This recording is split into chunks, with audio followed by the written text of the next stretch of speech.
What's going on, everyone? Welcome to a very special Renegade Free For All on the Renegade Pop Culture Podcast Network. My name is Mike. I'll be your host this evening.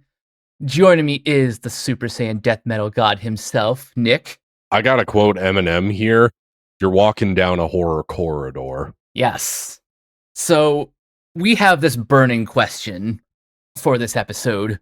Are we living in the new golden age of horror? Yeah, I brought this up as a really good point to you, I want to say a month ago, just given how much quality horror movies we seem to be getting just in the last 5 years alone. And to be honest, aside from the 80s, I don't think we've had as much of a resurgence in popularity, and just the quality of horror movies themselves have just gotten better. 100% agreed. And just the fact that we have so many outlets, such as the physical media side of things, but also streaming, re-releases, even television and gaming, I feel like horror is in the best place it's been in years. I mean, to the point where I just go, it almost makes you kind of want to forgive how shitty the late 2000s and early 2010s were. Yeah, it's fun how often I'm even just like the past 2 years, I've been walking into these movies and coming out just having a great time. But before we get to the good stuff, we do have to address the Dark Age. Well, the way we were going to frame it mostly was just how we got into horror in the first place. But to your credit, Mike, I grew up during the Dark Ages. So the way I honestly got into horror movies was actually my family telling me not to, ironic enough. So it was because my grandma and my grandpa, they went on a date to go see The Exorcist, actually. And the fact that it terrified her so much that she did not want me watching horror movies basically ever. It was basically that overprotective nature of her, to where it's like anything even remotely scary, she wanted me to be scared of it too. And that doesn't roll with me being restricted that much. So, by the time I want to say I hit middle school, I got a copy of the book 1001 Movies You Must See Before You Die. And the horror section in particular always got me. So it wasn't just The Exorcist. That was how I discovered the original Halloween for the first time. Ooh. Yeah, it was the original poster. And I think there would have been photo art of Michael looking down the staircase at Laurie with the knife. I also want to say it was probably the first Alien, because my friend that I would go over to his house all the time, he had the box set of all four Alien movies at the time. He had the entire Alien quadrilogy box set with all the bonus features and the director's cuts and special editions and all the different edits on different discs. So that was kind of how I got hooked on horror, interested in it. But in terms of horror at the time, that was the torture porn age. So it was Saw, Hostel, Martyrs. Extreme cinema was getting as popular in the underground, that is, as it was. Unearthed Films was starting to bubble up because of stuff like the Vomit Gore trilogy, which I urge nobody ever to watch. um, if you ever want to just watch John Joe Lyons on YouTube suffer, watch his reviews and you'll get the gist of those movies. But enough on that. But it wasn't really until like 2009 and 2010 when I think the torture porn bubble really burst. It was because Human Centipede had come out, like it gotten its festival release, I want to say in '09, and then the next year it was Serbian Film. And then the year after that was Human Centipede 2, which just upped the grossness factor. So it was like, if you were wanting more, I guess, mainstream horror, like torture porn was pretty fucking ubiquitous. And it wasn't just a term to criticize movies that were hyper violent and gory. Like, you're not hearing me call Terrifier torture porn. You're hearing me call Movies where torture is the main subject of your movie and the entire plot revolves around watching people writhe and suffer and do all this fucked up shit. That's torture porn to me. Yeah, that's like an actual specific genre. It's not just a like pejorative. Yeah, exactly. And a lot of people I find, is a thing I guess I can criticize of this decade. It is starting to let some of the bad habits of the 2000s off the hook. But, to be honest, like after I had unknowingly not gone into Serbian film, not knowing what the fuck it was even about, I honestly just swore off horror for a few years and it really sucked not going back to it. But I want to say it was around 2014 when The Babadook came out, and then It Follows came out the next year, and 2016 gave us stuff like Conjuring 2 and Don't Breathe. That was stuff that was hooking me back and making me go back and rewatch all the classics. So that's what hooked me back in. I had the same nexus point for getting back into horror. It was the Babadook that I think it was like the 1-2 punch of the Babadook and It Follows that got me back into horror. Before that, the movie that originally got me into horror was The Shining. And it was a movie that my family watched on Christmas Eve because we were just kind of getting sick of watching Scrooge every single year. So just for something different, we put on The Shining. Like before that, I was obviously someone who grew up in the Cartoon Network era, so Scooby-Doo and Courage the Cowardly Dog were like kind of my baby steps into that genre. I just want to hop in and say the fact that your family didn't hate each other after watching The Shining on Christmas, that kind of amazes me. Also, my aunts and uncles were big into the genre too. Oh, 100%. And I also was just going to say, like, by the time the 2010s were just wrapping up and streaming was becoming as ubiquitous as it is, even just things like physical media getting the respect that it's deserving, I feel like the end of the 2010s perfectly set up this decade, basically. I understand that 2020, it didn't really give us many options and a lot of stuff got delayed into the next year. But at the same time, like even 2020 gave us some real gems that I feel like I absolutely need to bring them up here. Yeah, I'll honestly let you speak more on the year 2020 because admittedly, I didn't get to see too many of that year's offerings, but for this current decade, we are spoiled with riches. Oh, exactly.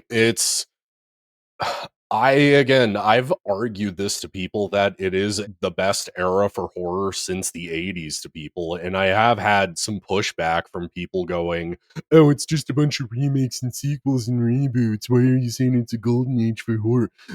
It's not. If you're stuck in that 2000s mentality of, the Platinum Dunes remake of a classic horror movie that didn't need a remake to begin with, just either make it more hyper violent and get away from the tone of the original, or just have it have a bunch of jump scares in it. This is not going to be your podcast, and I'm not going to validate that because you're fucking wrong. Get over it. But I also do just want to say that I do think it is a golden age because it feels like we're getting a new horror movie. I want to say like either every month or every couple of weeks, and it's getting the best reviews I've seen on Rotten Tomatoes for a horror movie pretty much ever. Agreed. And I mean, even the fact that, and we're going to bring this up in the 2025 section, a big budget movie made by a A-list director that got released in IMAX with big name actors and is a horror movie and is outperformed Marvel movies. The fact we're getting stuff like that, that's proof to me that we're living in a new golden age for horror. Oh, hell yes. Some people will probably know what movie I'm even talking about, but we'll get to it, children. But Mike, you're wanting me to kick off things with 2020. Oh, and also before I even get started, some of these movies I haven't seen in a while. I mean, we have to work. There's no way we're going to watch like 15 to 18 different movies just to prepare for a podcast episode. So I will bring this movie up just because it was so of its time. There was a Shudder exclusive called Host, which if you've seen movies like Unfriended, it's honestly a better version of that. It's also shorter, mercifully. Um, I'm gonna be honest with you, Mike. It was not a movie I was it was not out of a dislike. It just I wasn't that crazy about it. Understandable. I just wanted to bring it up because of the era that was born out of. I get it, but also I feel like it ended up overshadowing what I think might just be one of the best Shudder exclusives. It's called The Dark and the Wicked. So it's a supernatural movie by, you were surprised when I told you this when we were preparing for this episode. It's directed by Brian Bertino. And Mike, want to tell our listeners what movie he previously directed? Go for it as I look it up for myself. Nope, you're going to be the one saying it. We'll edit around this. All right. Just pretend like what I previously said. I'm hyping it up, and then you drop it on everybody. Say what you're gonna say before this, and I'll All go right, into it. edit this, please, for the love of God. Mike, do you want to tell our listeners who Brian Bertino is and what he previously directed? This is the guy who directed The Strangers. And no, we are not talking about these crappy chapter 1, chapter 2 bullshit movies. No, we're talking the 2008, the only one you need, The Strangers. So pretty much basically the movie's about a brother sister duo. They're living on this farm, taking it over for their mother who had just committed suicide, taking care of their dad. And then they start noticing paranormal shenanigans going on with the house, and you would think that this would wind up being the most typical haunted house movie. It is goddamn terrifying, Mike, from the lighting, from you expect a jump scare to happen, it doesn't. It does it. You think it's going to go left, it's going to go right. You think it's going to go right, it's going to go left. It's not a typical haunted house movie in that it just wants to have a bunch of boo jump scares like a Conjuring spin-off kind of movie. The thing I really appreciate about it is what I appreciate about the original Strangers is that it builds atmosphere and tension, and it focuses on these characters dealing with the grief of losing their family. And yes, I know that is kind of a motif about films in this decade, is characters going through grief and trauma, but here it's done super well, and I can't recommend it enough because the acting is really good in it. I need to pick this thing up on Blu-ray at some point, which we'll be dedicating a section dedicated to Blu-ray in a minute. Yeah, I just from that description, I definitely need to check this one out for myself. I might even add it to my October list that I'm building for myself. It is 100% worth watching, but here's the thing about my 3 picks for 2020. They are all completely different movies. These are, again, for people who just say horrors, just sequels, remakes, reboots, torture porn, jump scares. No, it's fucking not. Because the next movie I'm bringing up is Fried Berry. So you might be going, Nick, what the fuck movie is this? And then even after you watch it, you're going to be like, Nick, what the fuck movie is this?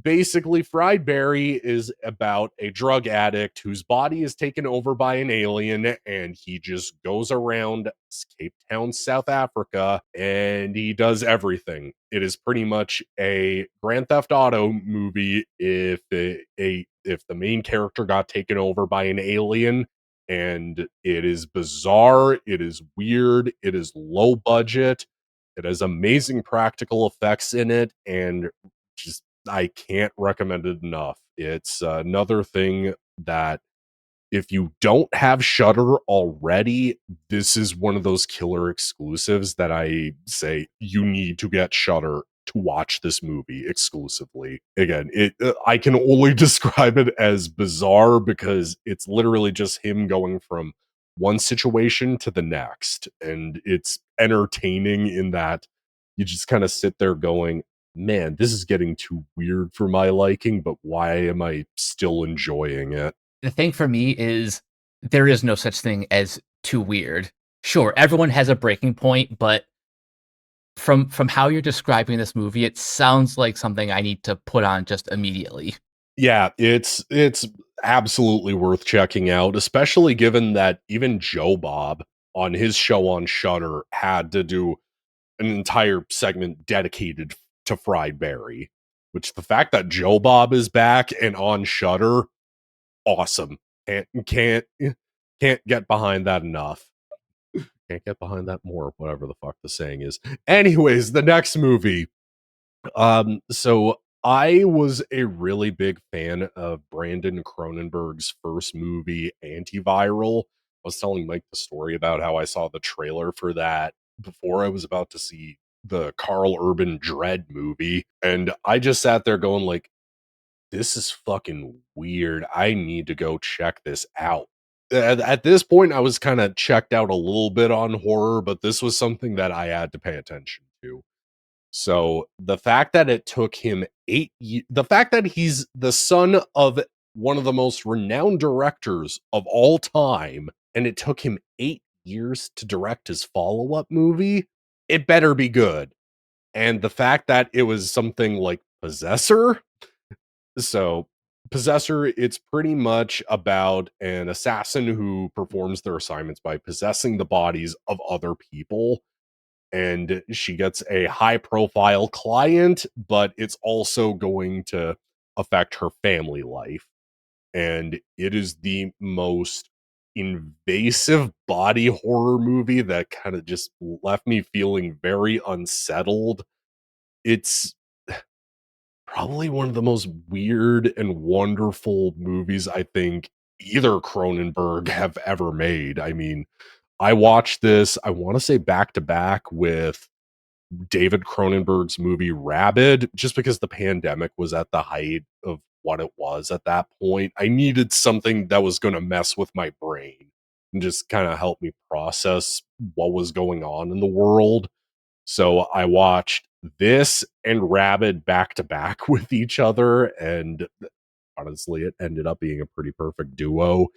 But it's an insanely well made, insanely gory movie that I can't recommend enough to people. It's definitely not for the faint of heart, but it's not to the degree of, like, say, the August Underground movies, for example. It's not going to mess you up like that, but it's just that, man, this story is so well told and the characters are so well developed, but it's also gory as shit, too. I just love the fact that when it comes to the Cronenberg family, the apple really does not fall far from the tree. And we will be bringing Mr. Cronenberg. I don't want to call him Junior in this case, especially because they don't share the same first name. But especially the younger Cronenberg, the fact that he's about to appear later on in the decade with another phenomenal film, just know that this guy's super fucking talented, people. But 2021, Mike, what movies do you have? Because I have my three, and I kind of just want you to have a bit of the floor for now. Okay, so if it's okay, I'm going to count the Fear Street trilogy as one entry because A, that's frankly how this was always intended to be consumed, or at least as it was distributed on Netflix. For those who don't know, 20th Century was developing a Fear Street project ever since, like, I want to say like the mid 90s. But once Disney acquired Fox, then the rights shifted to Netflix because that's just what they do. And yeah, if you are a fan of slasher movies throughout like the last like 30 years, then you are going to love, at the very least, you're going to love parts 1 and 2. Part 3, I guess, is a little bit more of a mixed bag because stylistically it's a bit of a departure, at least with the setting.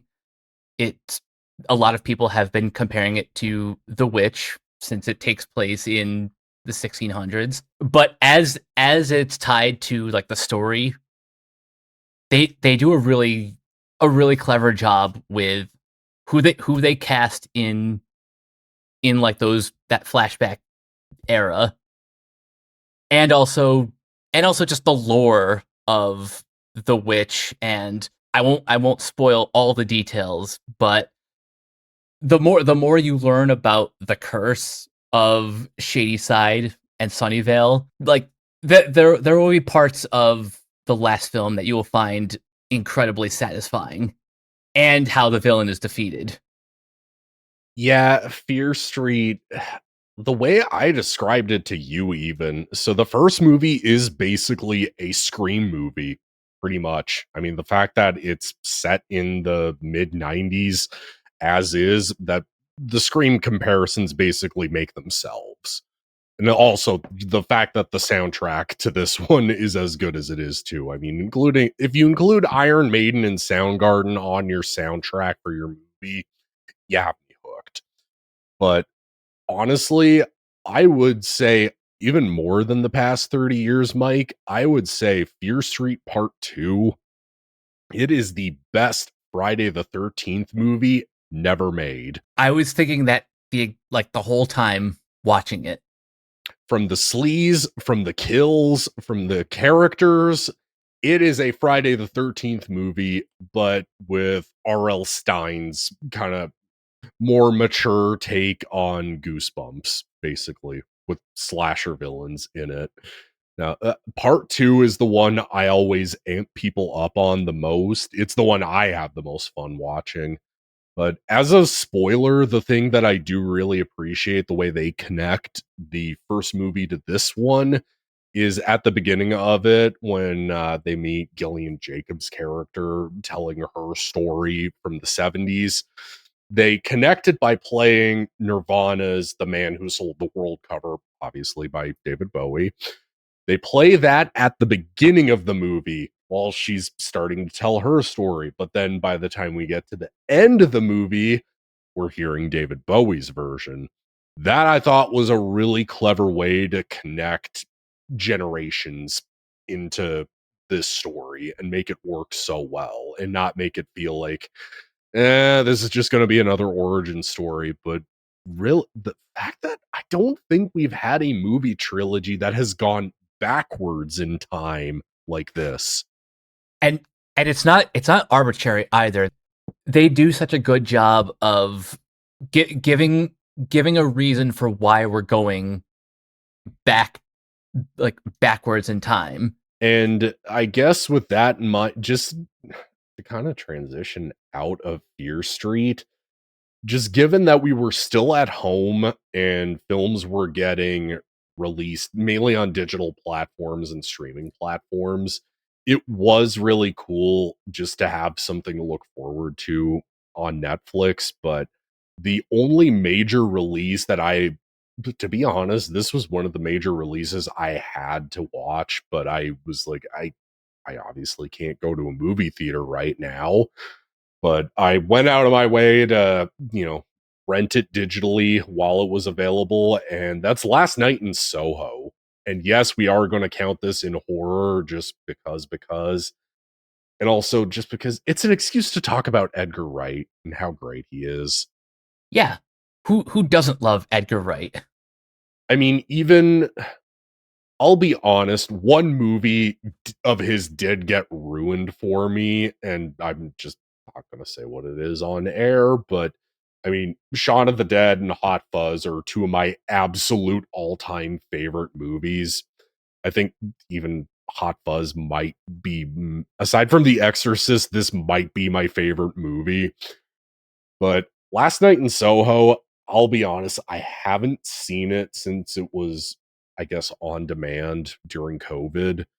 But this is as close to a Giallo as we're going to get in the 21st century. And the thing is, Edgar Wright is not the first person who like comes to mind to direct a I don't want to call it a giallo pastiche, but that's kind of what it is. Yeah, and the fact that it's is visually captivating, but also the characters. The characters are so well developed too. And again, she doesn't do a ton of horror, but when she does horror, like her breakout roles the witch. Yeah. But Anya Taylor-Joy, she steals the show in this goddamn movie. She's great in this. Even if it has been a while, even I go, yeah, I remember her just being that good, ranging from like sympathetic to terrifying. It's just such a well done movie that I can't believe that it really, what Edgar Wright movie has performed super well though? Yeah, that's a good point. As much as people love his movies, like he's still not quite a household name yet. Like, it's bizarre to me that really Baby Driver and Shaun of the Dead and Hot Fuzz really are the only movies of his that have performed super well at the box office. But I guess with that in mind, getting away from another, well, we might as well just hop into the next movie from another big name director, because James Wan basically took over the last decade with Insidious and the Conjuring movies, but he decided to go again. We're staying in Giallo-ish territory with Malignant. This movie's fun. Um, and aside from James Wan, I want to point out the writer, Akela Cooper, who also worked on the Megan movies, which I'm sure we'll get to once we get to 2023. I don't have Megan on my list, but I just spoiler alert. It, Megan 2.0 will be on my most anticipated list, to be honest, just because the trailer was fucking hilarious. But now, Malignant. So I went into this movie absolutely blind because, again, I don't have the time to watch trailers for every movie that comes out in a year. I usually just reserve like the teaser and the maybe the main trailer if I'm that excited for the movie. But beyond that, I go into movies as blind as I can, for better or for worse. And in this case, it's clearly for the better, because holy shit, the fact that somebody released a movie this bonkers into theaters and made it also available for on demand, it's an accomplishment. And James Wan just knows how to direct horror. It's, yes, it has jump scares in it, but it's the thing you're supposed to be scared of to begin with. Exactly. And really, the twists and the turns that this movie takes, again, I haven't seen it since, I want to say 2022, when it had just come out on Blu-ray. But it's one of those movies that I'm kind of interested in rewatching to see how well my feelings on it hold up. I mean, I care about it enough to recommend it to people and say it's an example of how good horror has been. But the fact that this movie is this bizarre, has this many twists to it, it's not predictable, its effects look good, and it's another killer James Wan movie that, bizarre enough, like it is because it was released during the COVID era, that I understand why it didn't perform well, but it still sucks. Yeah, 2021 was just it was that off year where theaters were trying to like reopen, but because we were still in the pandemic, we were just kind of in that recovery like era. Yeah, exactly. Where as 2022 though, this is where this decade, I think this is where we really start hitting our stride, because I went out of my way to pretty much see any horror movie in the theater I could, pick up whatever on Blu-ray that I might have missed that I could. And really, things got started not just with us getting Scream 5, but we got a brand new slasher IP out of the deal. And I am not talking about Terrifier 2. Oh, okay. So we're gonna gush about Mia Goth for a minute because who doesn't love Mia Goth? She is the modern Scream Queen. So we're obviously talking about the X trilogy, and yes, I know before somebody wants to correct me and go, actually, Vaccine came out in 2020. We're just gonna lump it all in because we don't have the time to fucking argue semantics. No, but the X trilogy. So X was a really great tribute to grindhouse slasher movies like Texas Chainsaw Massacre, Friday the 13th. It was sleazy without being sketchy, and the fact that all of these actors in this are as good as they are. I mean, this was also one of the first things I saw Jenna Ortega in that wasn't Scream. And I also just go, "Oh my god, she's still really good for how little of a part she has in this." And it also is the motif for the year that if she dies or gets horrifically injured at the beginning or at any point in the movie, in this one's case, if she gets injured or dies painfully in a movie this year, it is a good horror movie. Yeah, I'll just say 2022 in general was just a great year for Jenna Ortega. Yeah, exactly. But Mia Goth in this, the fact that she's playing two parts that when I rewatched X and Pearl before going to see Maxine, progressively you become way more sympathetic towards Pearl. It's a very nature versus nurture thing that I feel like X establishes where Maxine and Pearl, they meet each other, but it's their lives go down completely different roads from one another. So in the case of Maxine, she basically let nature take its course to become famous. But then Pearl, she gets over nurtured and becomes a killer. Yeah, great stuff. And I would suggest to people who maybe didn't love X to a watch Pearl because you may find that you may like that better just because at least in my opinion I think it's better paced, has a better rhythm. Mia Goth gets to really show off how talented she is. That monologue she gives at the end is still Give just that woman an Oscar. I am seriously. interrupting you, Mike, but I don't care. That woman deserves an Oscar retroactively for this movie. No, I absolutely agree with that. But to get back to what I was saying, watch Pearl and then go back and watch X. You'll appreciate the details so much more. I have given that recommendation to people after I had seen Pearl. I had one friend ask me, "Hey, I wasn't crazy about X. Will I like this?"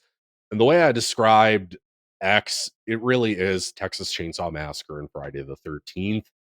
But Pearl, though, is Mary Poppins meets Friday the 13th. Two polar opposite types of films that will not work together very well. Yeah, somebody could make the argument that there is some very on the nose references to COVID, given that this takes place during the Spanish flu at the time, but it works. It works so well just to build the relationship between Pearl and the projectionist at the theater, developing Pearl's urge to be famous, really. And just once it gets to that monologue and it gets to that finale of her just killing anything and everyone that gets in her way, the fact that she has to resort to this because she never became famous, polar opposite of Maxine's path, where she does eventually get to become famous, eventually apprehensive because she has to star in a horror movie, ironic enough.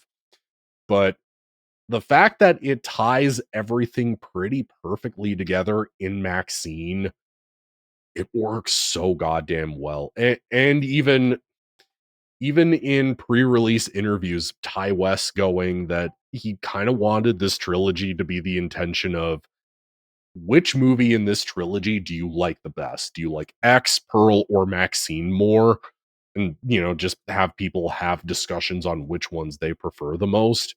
Just because Maxine is a total Giallo reference. It's a total Giallo movie down to the killer wearing nothing but leather. I do love that each movie in this trilogy is like a different style of horror, but still thematically all connects. Kind of like Fear Street. Yeah, in a way, now that you mention it, but this was probably the best way you could kick off 2022 in terms of horror movies. But before we get to the biggest heavy hitter, let's bring up Black Phone. Just because Black Phone is, I really loved Sinister. So the fact that it took this long to get a movie out of this director writer duo, I'm sitting here going like, why didn't we get another horror movie out of Scott Derrickson sooner? I can tell you the answer, but I think instead I just want to celebrate how great both Ethan Hawke and Mason Thames are in this movie. Oh, here's the ironic thing. Ethan Hawke does not really love doing horror movies, but two of my favorite movies of his are this and Sinister, and he's great in those. Maybe he just really likes working with this creative team because like his character in this is he is very menacing and also a little bit charismatic too because that's just naturally that's just who he is.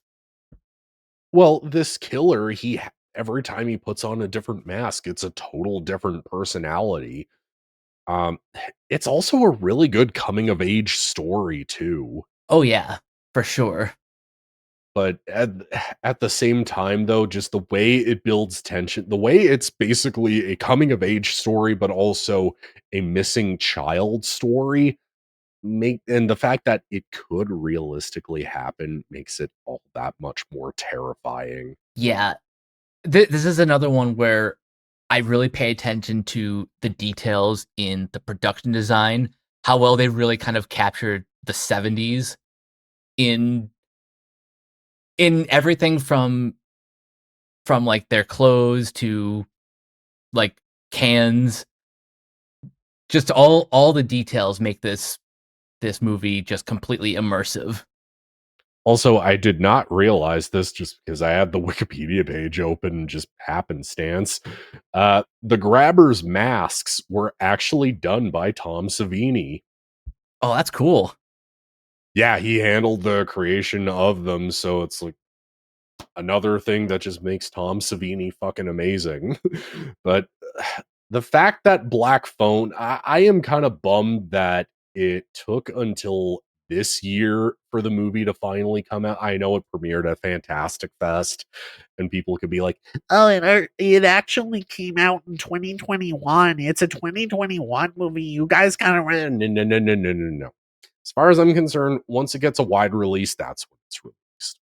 Yeah. So we're counting it towards 2022, but one movie the entire year that wasn't Terrifier 2 dominated the conversation. And it is a movie I don't think anybody suspected would be as good as it is. Barbarian. Yeah. This is that movie that everyone was talking about and telling people don't watch the trailer, just go in as blind as possible. I gotta issue a big correction on that. Not even don't watch. They were like, you can watch the trailer and you will know absolutely nothing about what is going on in this movie. Just to be transparent too. I'm up here in Canada, so Mike gets AMC theaters, we get Cineplex theaters up here. So we get pre-shows before the actual like trailers before the movie. So I saw I think it was the re-release of Spider-Man No Way Home with some extra footage in it. And I had seen some interviews that Bill Skarsgård was doing promoting this movie. And I just sat there going like, okay, what's this movie about? Is this like some romantic comedy about like, somebody rents an Airbnb and if it's already occupied. Okay, what's going on with, and then the tone of the trailer intercut between the interview clips, it totally changes. And I'm sitting here going, what is this movie? And I just kind of think nothing of it. I just watch Spider-Man and just go about my business. But then the reviews start coming out for Barbarian, and they're extremely, extremely positive. And then one day I have a friend send me a text message and say, "Hey, I keep hearing either Barbarian or Smile are really good. Which one do you want to go see?" I ended up going like, I don't really want to watch a movie about people committing suicide right now. So, you know what? Let's go see Barbarian just because it's getting the best reviews. We get our popcorn, we get our food, we go sit in a pretty packed theater. Oh my god, this thing is fucking bizarre and amazing. Yep. Like everything from the acting to the plot twists to downright how creepy and even disturbing it can get. Like I this still movie. have images of like the monsters just burned into my brain. Oh, the monster from this movie, it pretty much reminds me of the creepy demon zombie from Wreck, if anything. It reminds me of that, but it's also the VHS footage, that Richard Brake's creepy ass character, the fact that he's shooting these tapes of him and these women. Man, I honestly have not seen this movie since it was in theaters, and this was one of the best theater experiences I could have had that entire year. And the fact that it's from really a first time director. I mean, like I know he had done like rom-com. I know he did a rom-com like before, but this is his first foray into horror. And the fact that it is as good as it is, like the fact that Weapons is going to be coming out sometime this summer, I'm amped for what he does next. Same. So yeah, for like for those who don't know, Zach Kreger is the director, and kind of taking a similar path that Jordan Peele took into horror, because he has a comedy background. He was part of The Whitest Kids You Know. He wrote, directed some episodes of that, and now he's probably going to be one of the bigger names in horror working today, which is just super exciting. And again, to be clear, this Barbarian basically has no jump. It relies on creep factor. It's not a jump scare heavy movie. But I guess with that in mind, with 2022 out of the way, and just 2023 was going to be, it wasn't going to be nearly as good. It didn't have a Terrifier movie coming. So we're pretty much living in a post Terrifier 2 horror world. But at this point, I would really make the argument of 2023 has some really great gems in it if you know where to look in the right places. One of them obviously is Shudder, but the main one that I want to bring up that I was really pushing for Mike to do a Marquee episode on, and I'm still bummed we didn't get to, but now it's an annual tradition every time you guys have Thanksgiving. Yeah, I admittedly it took me a while to get around to seeing this movie, but once I did, I had a great time. And I'm not usually the biggest Eli Roth fan, but there's just something there's just something fun about a movie that takes place during, for me at least, like the biggest holiday in my family. Well, the one thing that made me super excited for Thanksgiving to begin with is a just context in case you don't remember, Mike, or just in general for everybody else. So Thanksgiving was a trailer that was sandwiched in between Grindhouse. So it was in between Planet Terror and Death Proof. And this is probably the best thing that Eli Roth had ever done at that point. Much like you, I was not the craziest fan of his, just given the Hostel movies, given even something like The Green Inferno. I honestly, after watching Thanksgiving, I went back to give Cabin Fever a fair shake. It's okay, but to be honest, the characters just get on my nerves way too much, and some people will make the argument, "Oh, but the fact that the characters are annoying and die, that means you get to watch them die." No, if I don't give a shit about the characters, I don't give a shit about what's happening. I mean, yeah, that's just one of the reasons why I never really took to Eli Roth's, like, especially his early filmography.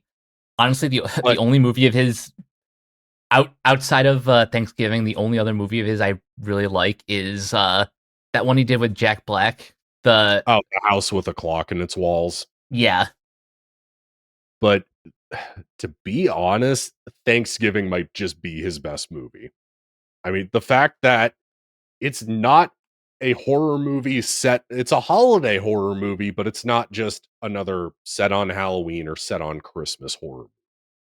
The fact that it is a completely different holiday, and yeah, we do get the occasional Valentine's themed horror movie like My Bloody Valentine or Hard Eyes, but Thanksgiving, there's no Thanksgiving themed horror movies aside from really this one that I can think of off the top of my brain, especially one like this where it's basically if you took Scream and ramped up the gore and had the killer just be an unstoppable murdering machine rather than a rag doll.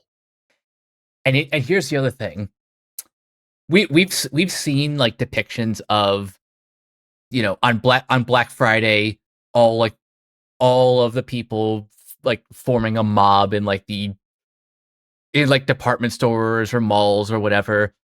I think the one in Thanksgiving is probably the best depiction of Black Friday I've seen on screen. Well, here's where even Eli Roth's annoying characters kind of work to this movie's advantage in a way. Like, let's just take the one fat lady working the restaurant later on in the movie. The fact that the death of the main cop's wife is kind of the catalyst for them like not like being apprehensive to like really celebrate Thanksgiving again in that town. The fact that it ties into the story as well as it is, and it's the killer kind of getting revenge against these people for the death of his wife on Black Friday, it works really fucking well. And then it's really the other teenage characters trying to survive that are actually likable. Again, it really is Eli Roth taking the structure and basics of Scream, ramping up the gore, but making sure, like, oh, the people dying, they actually deserve it. Oh my God, this works really fucking well. And just the plot twist, Mike, do you care if I spoil it for everybody? Go for it. I don't care. Patrick Dempsey is actually a pretty good slasher villain. Did not count that on my bingo card for horror ever, but you know No. what? It works. It works super well, and honestly, I will watch this every year for Thanksgiving, and I can't wait for the second movie to come out whenever it does. Yeah, I was just about to ask, like, is like, are we getting the sequel in the next like year or so? I've heard talks that it'll come out this year, but I don't have any updates. We don't even have a trailer or a poster yet. So until I see an article on Bloody Disgusting saying that there's a poster out for it, I'm just gonna say let it come out when it comes out. And Mike, what are some of your other movies for 2023? Because my other two might be different from yours. Okay, so I'm actually gonna throw two completely different movies in terms of tone. One, I gotta throw I gotta throw a comedy in there, so I'm going to I'm gonna recommend The Blackening, which is a horror comedy that came out in the same weekend that The Flash came out, and I think I had a much better experience with The Blackening. And then the other one I was going to recommend is The Last Voyage of the Demeter. So they take one chapter from Dracula and make a whole feature out of that, and it's awesome. It's got a great cast. The like the action choreography is great. The score is amazing. If you're a big fan of like the classic Universal monster movies but want like a different take, you definitely need to check this one out. I do want to check it out eventually, mostly because Scream Factory, more on them later, but Scream Factory put out a 4K sometime last year that I do want to pick up eventually. But since my two movies are different from Mike's, I'm going to recommend a found footage movie that I got into this series because of this movie. And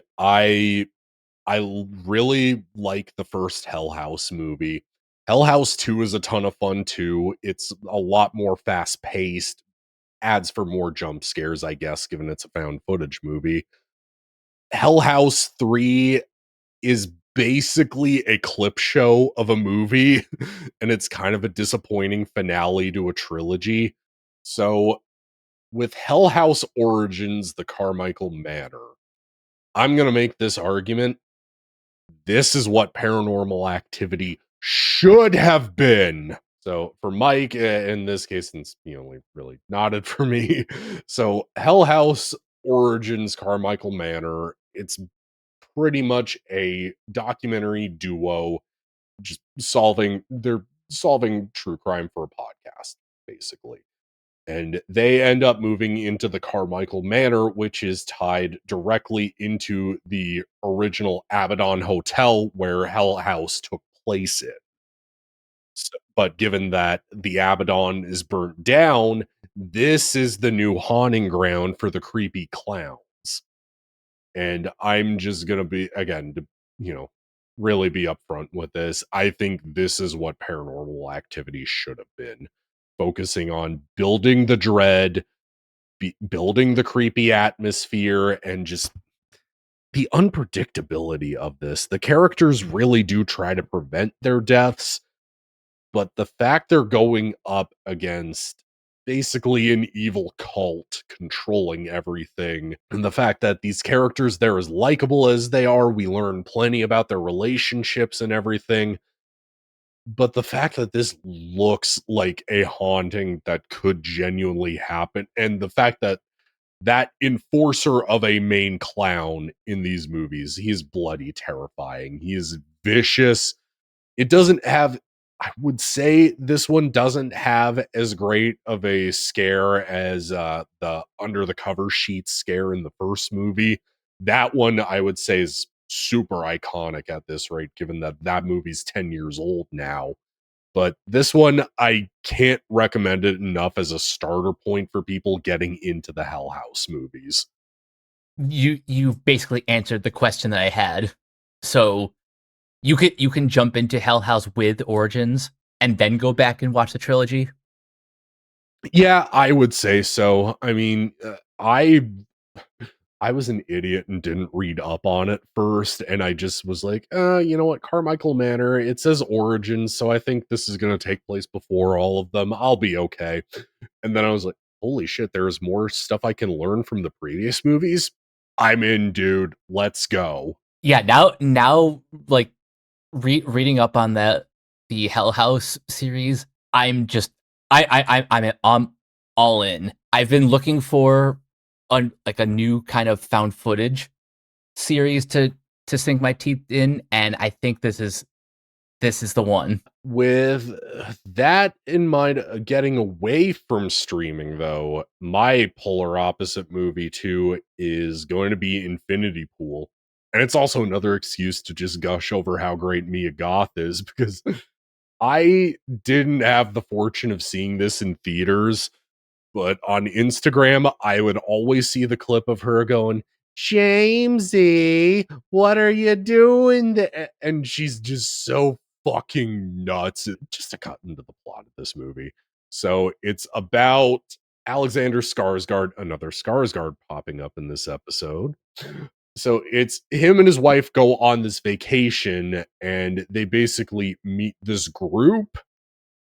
I kind of just want to leave it at that. Also, because I haven't seen it in a couple of years, but basically, they meet this group where they basically make clones of themselves to die.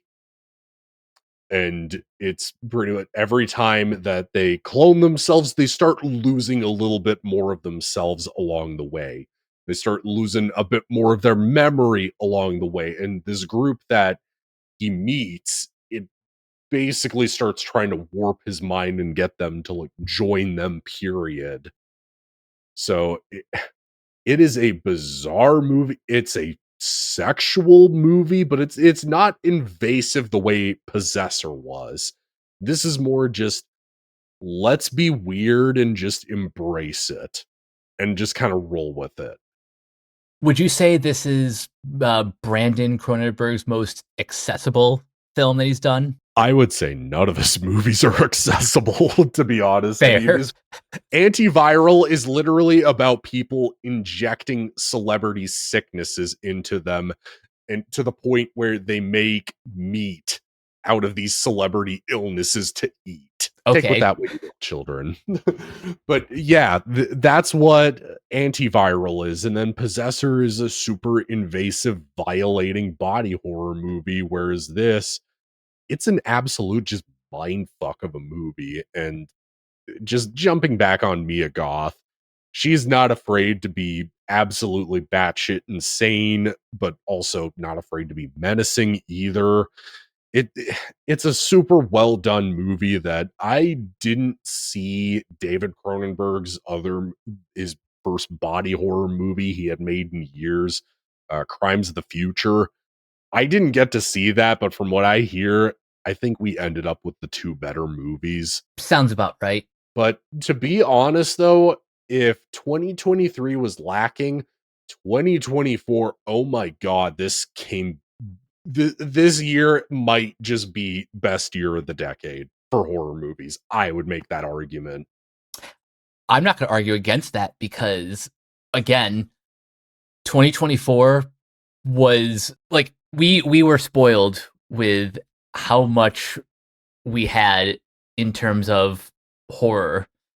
And And getting the most positive reviews I think we've ever seen the genre get.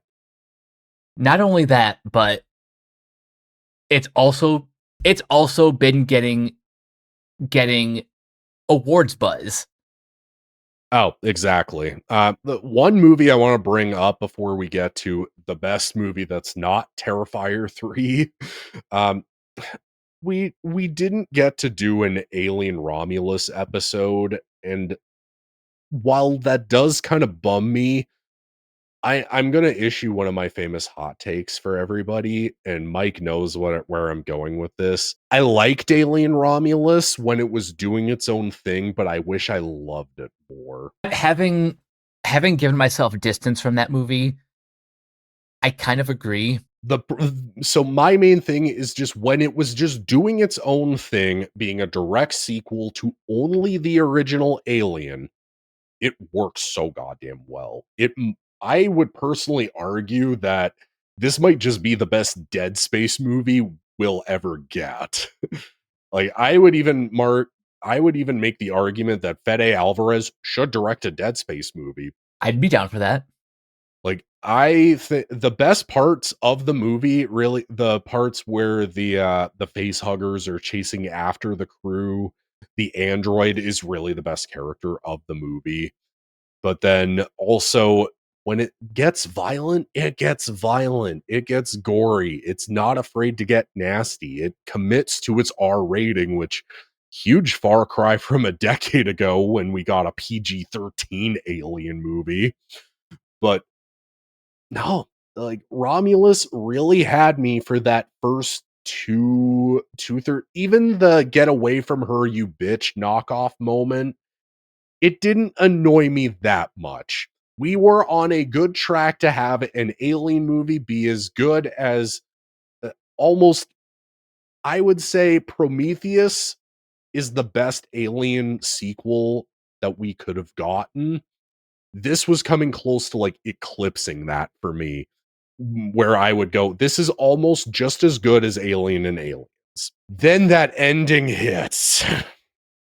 Yeah, I think when we were talking about this before, it was like the last 20 minutes we were like, yeah, I'm starting to fall It off. does Alien Resurrection again, which a fun little tidbit, Mike. One thing the more I think about it, the more I do kind of believe it. This movie might be a better version of Alien Resurrection Easily. in a way. But here's the thing. The movie was clearly doing its own thing for the first like hour and a half to hour 45 minutes, and it was doing it so well. Why did you have to redo the newborn again? Yeah, I didn't love that. It's a bad idea on paper. Yeah, it looks slightly creepier, but did we need to do it again?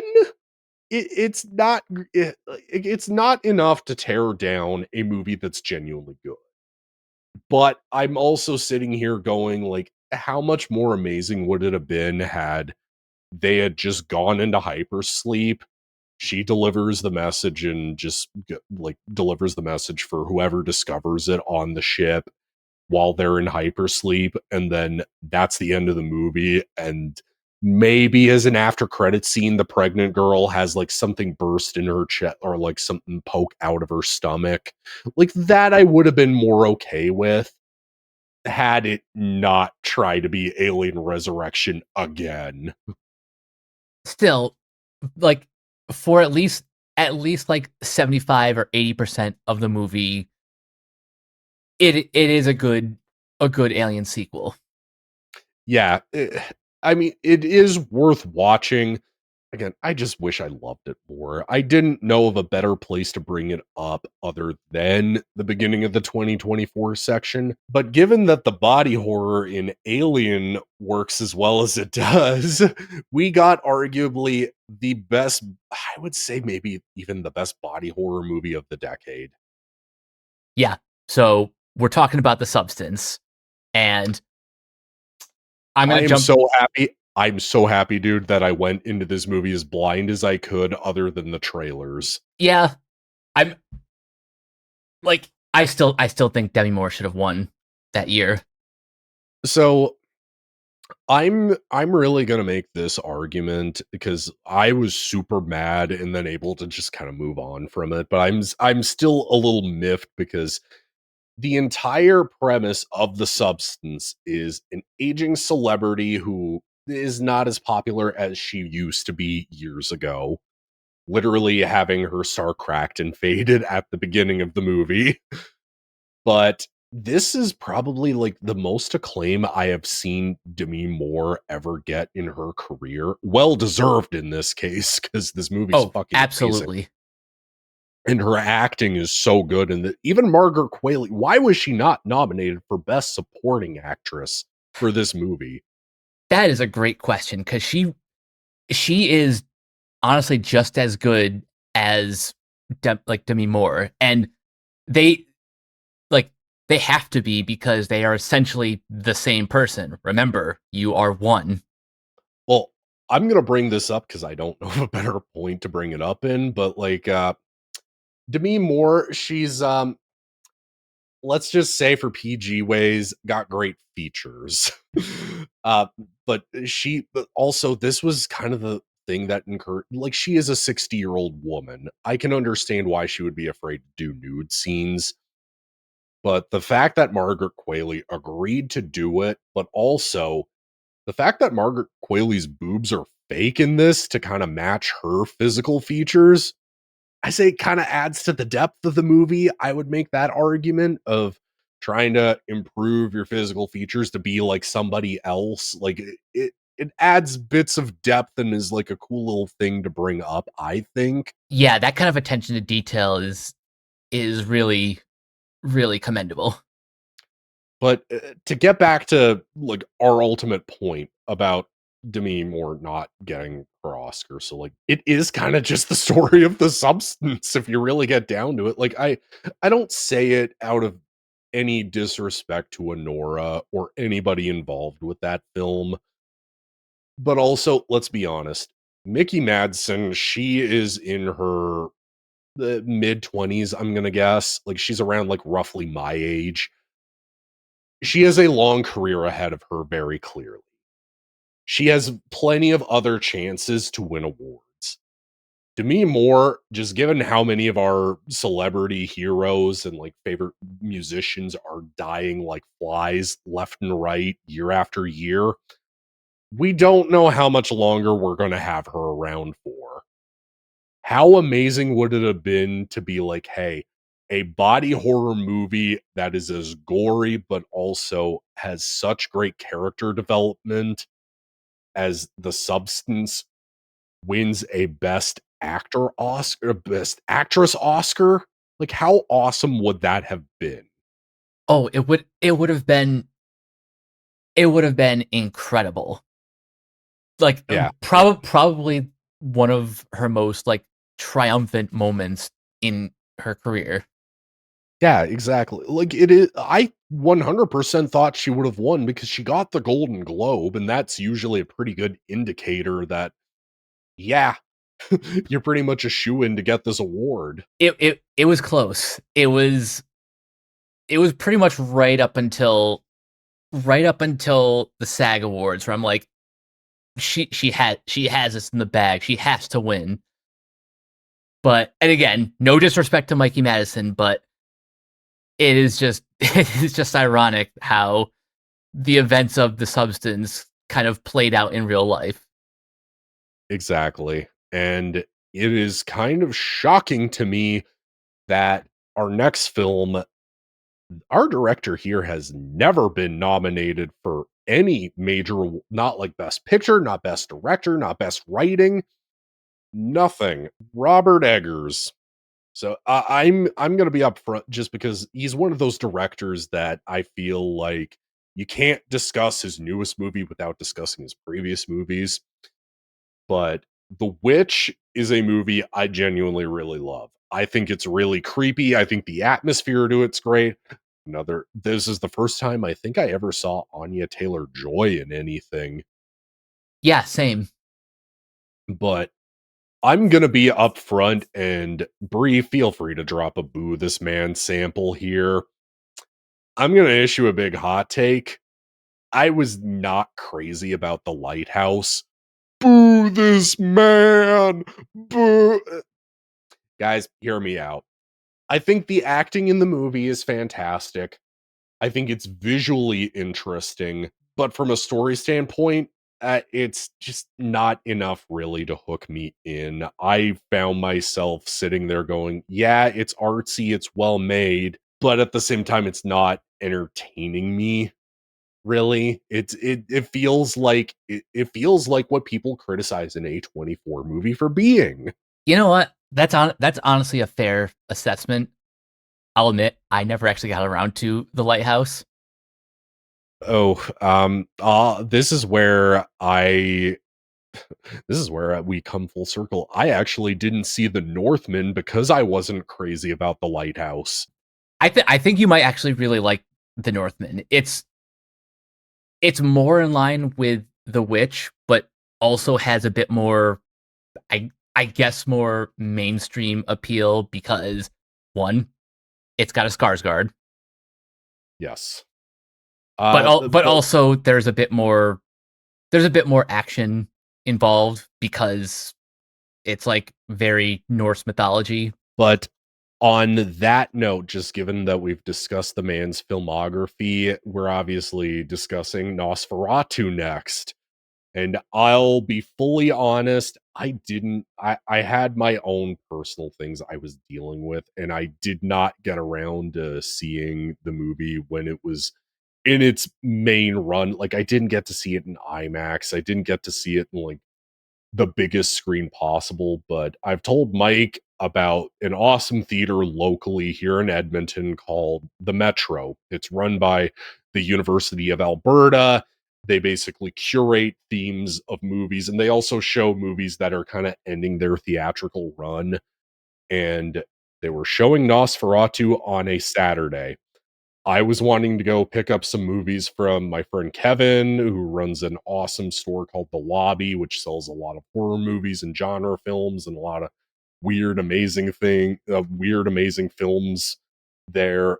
But me and my mom, we agreed to go see Nosferatu together. And even on a screen like that, everybody was quiet.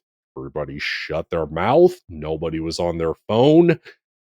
And oh my god, this movie is fucking amazing. And the fact that it wasn't nominated for pretty much any of the major awards in like the major categories, it offends me. Yeah, I might go as far as to say, and this might just be recency bias because I saw this movie twice in theaters, but I really do think it's my favorite Robert Eggers movie.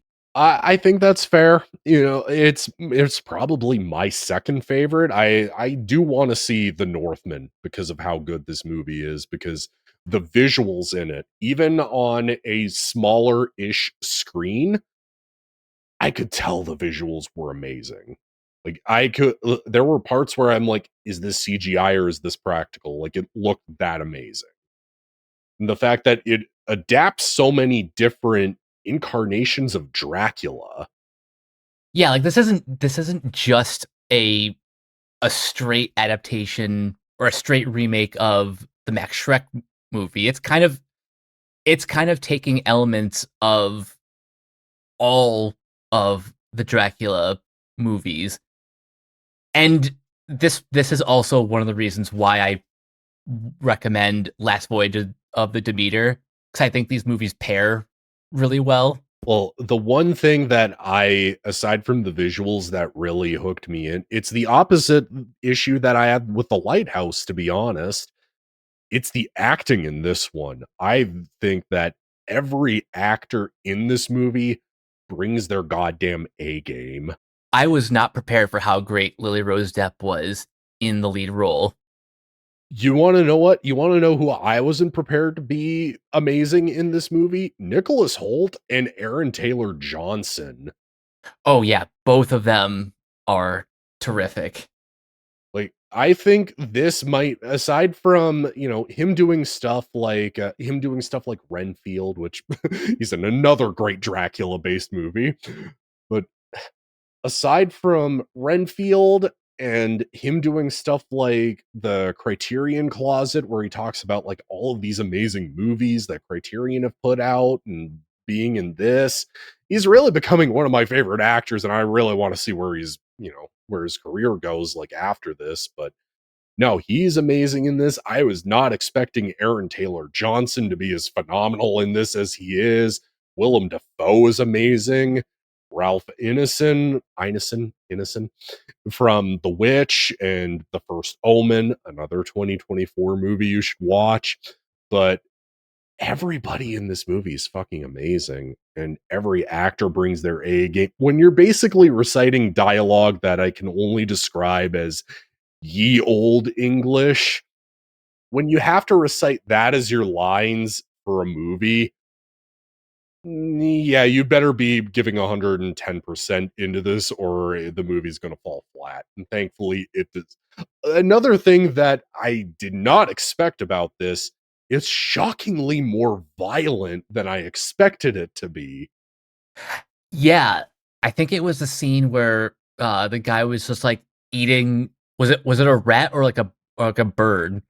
Just like It's been a couple of months since I've seen the movie, so I have a feeling I know which scene you're talking about. It's probably the rat, and just because, yeah, it's probably the rat, but it's one of those scenes that I was not expecting. No, it's the bird. It's the bird. okay, but It is the bird in the mental asylum. Yeah, it's the bird. I can't believe yeah, I fucked that up as royally as I did. But it wasn't just that, it was even, like, the Black Plague scene or just the way Dracula bites into people's flesh. It's just brutal. Yeah. Also, just the look of Count Orlok is very, very unique, and not just a copy of other incarnations that we've seen before. I will just say this, just to kinda transition out of Nosferatu, but I gotta bring this up. How this man saved his career from being in the Crow remake to this is astounding in and of itself. But his portrayal of Nosferatu, Count Orlok, Dracula, whatever you wanna call him, it's phenomenal. And the just in general, Nosferatu, if your movie is so good that even my mom likes it, you did your job super well. Yeah, that's a pretty glowing recommendation. Also, So one last aside before we move on. The fact that Robert Eggers is directing a Christmas Carol adaptation, now reminiscing about Nosferatu, has gotten me more excited. I would say make that version of A Christmas Carol as fucking horrifying as possible, sir. Please terrorize the children, Yes. especially make them succumb to the darkness. Drag them to an R-rated Christmas Carol and have it be absolutely terrifying. So, all joking aside, Mike, did you ever get around to watching my third pick? I don't think so. Okay, so I do you wanna go first with your third pick for 2024? Sure. So for my third pick, I'm gonna go a little bit more action horror and recommend Werewolves. It's not necessarily the greatest movie of that year, but I wanted to throw something a little bit more fun on the table, and it's just great to see. It's just fun to see Frank Grillo fighting werewolves. So, mine is fun in a different way just because I'll be honest about something that I don't think I've told many people about. Back in high school, I used to watch a lot of late night television. So, like, I was big into, like, early Kimmel, I was big into watching David Letterman, and especially my personal favorite when he came back to TBS after the whole Jay Leno debacle with The Tonight Show, I loved Conan O'Brien. So, I would watch that I would have that recorded on my grandma's PVR and just watch every episode I could. I would mainly watch the monologues and the interviews or the music side of things if I was that interested. But when you take an episode of Conan O'Brien, set it in the 70s, make it found footage, and make it a horror movie, you have me hooked on what your movie is. And I'm going with Late Night with the Devil. I feel like that's the best way to describe it to people, right, Mike? Oh yeah.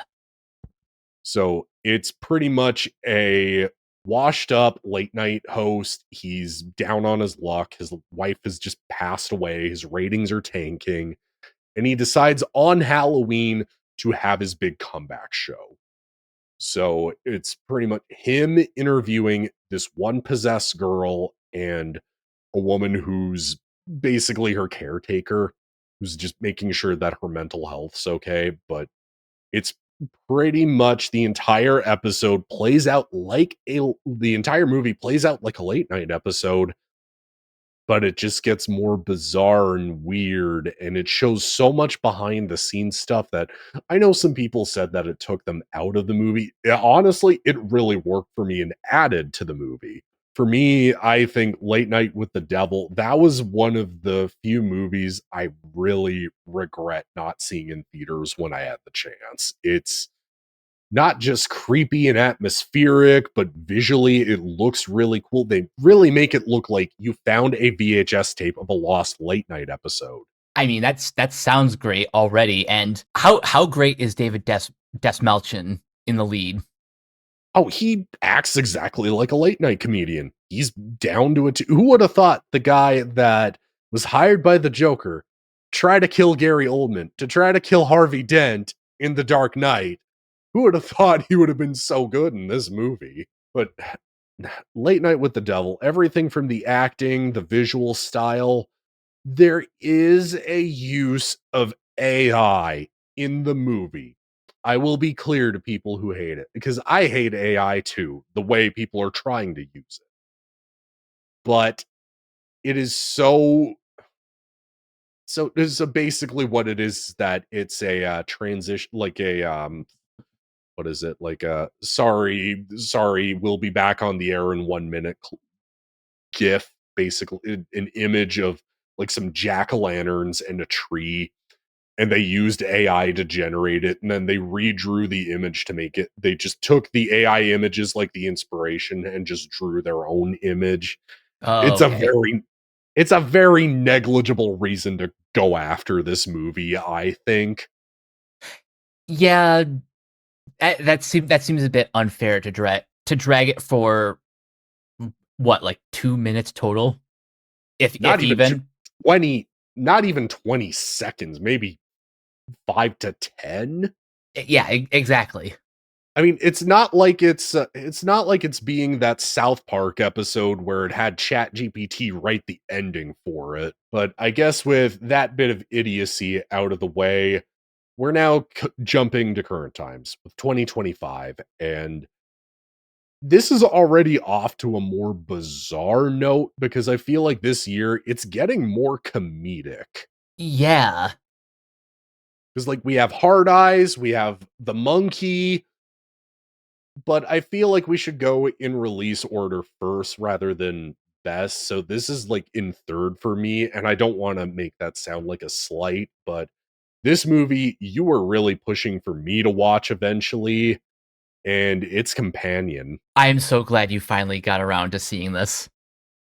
I am too, and I'm sitting here going, when I sat down to watch it, I'll be honest, I wasn't super crazy about. But then the more the movie progressed, and the more I've been thinking about it more and more after watching, I really like this damn movie. I think what helps is just how good our two leads are. This is the movie for those who aren't watching Yellow Jackets that should be turning Sophie Thatcher into a household name. This is like an absolute star-making performance. Oh, and I still haven't gotten around to watching Heretic, but this movie is so good that I might dedicate time this weekend to watching that movie because of how good she is in this. She's menacing when she needs to be, but funny, but also sympathetic. Like she kind of runs the gamut of emotions in this movie. And Jack Quaid, the guy just plays a creepo scumbag boyfriend so goddamn well, and I don't want the man to become typecast, but he does the job so goddamn well. This is one of those roles where he's both playing type and playing against type at the same time. That's not an easy feat to pull off.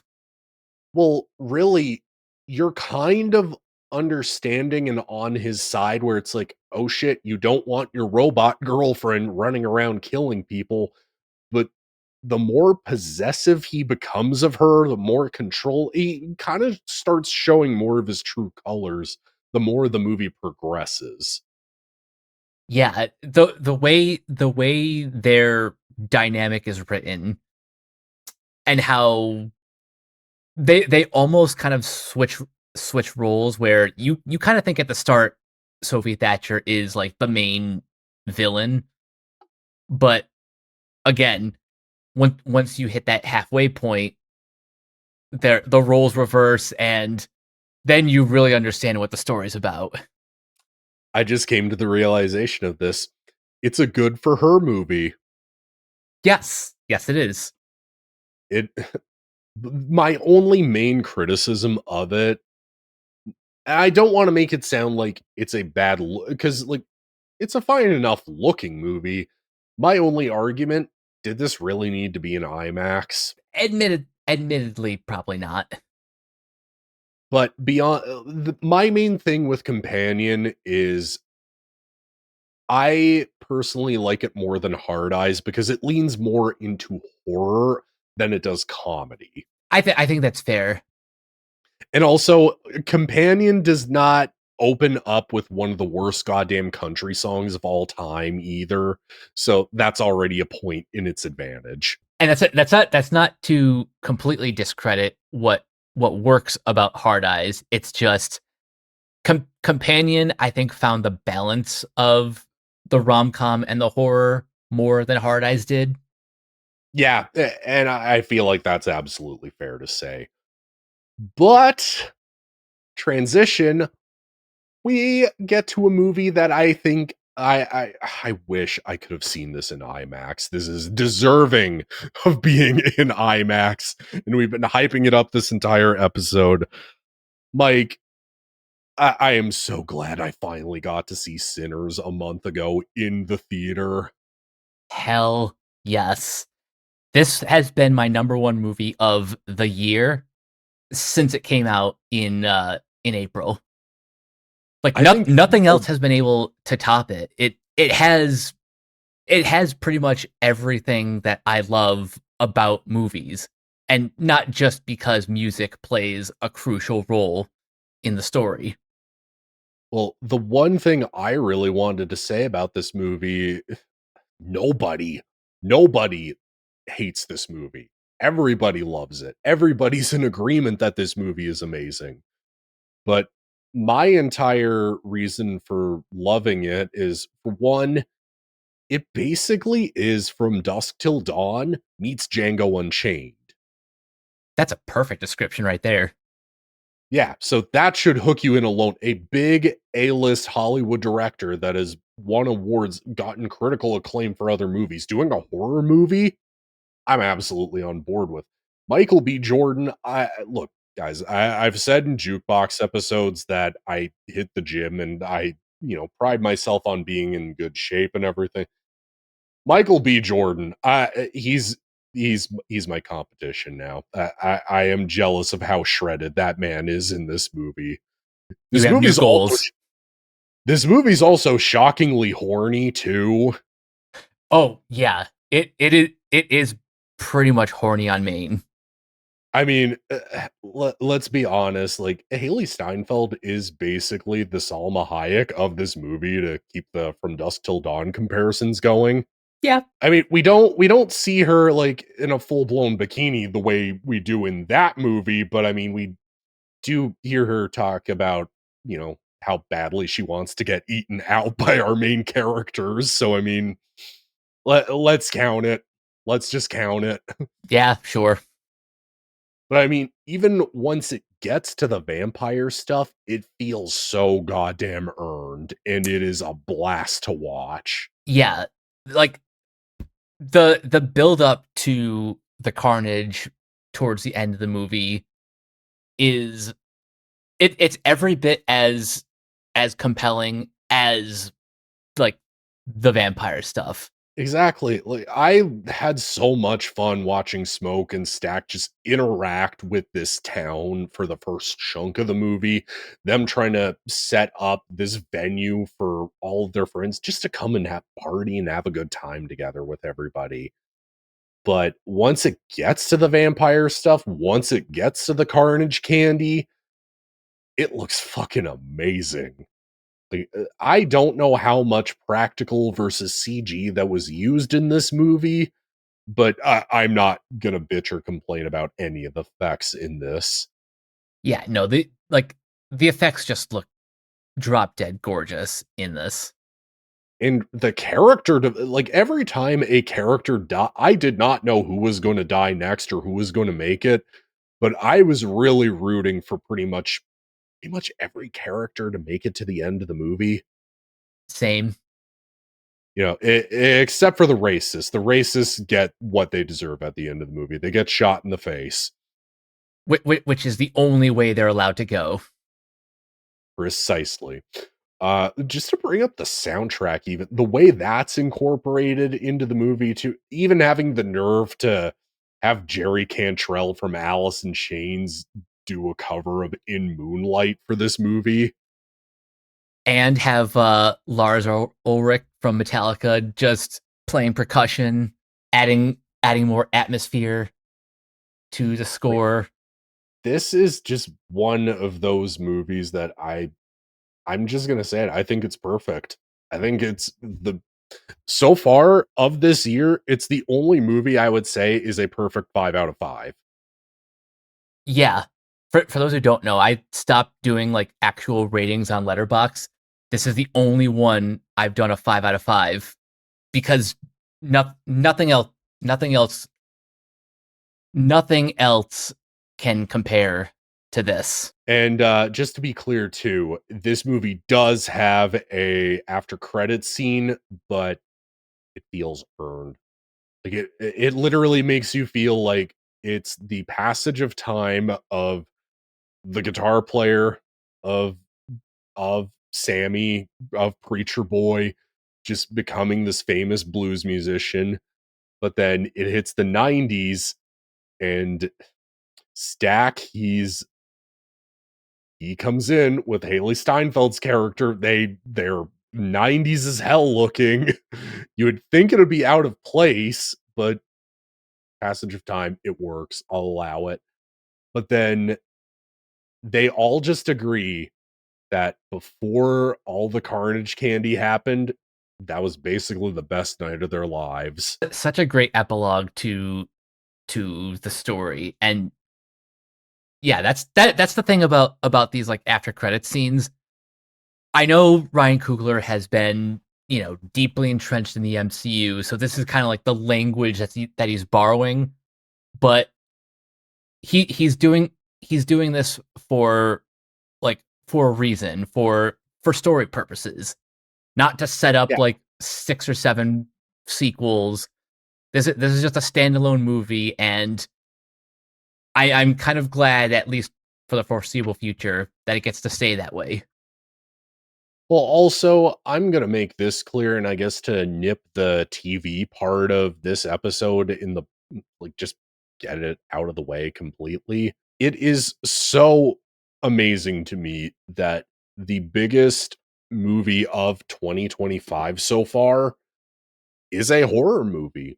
The biggest TV shows on TV, streaming or otherwise, are horror shows. Two of the big three, like Andor is sci-fi, obviously, but The Last of Us for HBO, biggest show on TV right now, and it's a horror show.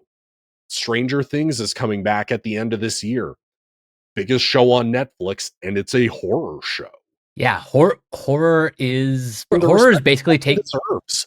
yeah. But we have one more movie for 2025 to bring up, and it's the most recently released on our list. And I purposefully saw this last weekend just so that way we could do this episode.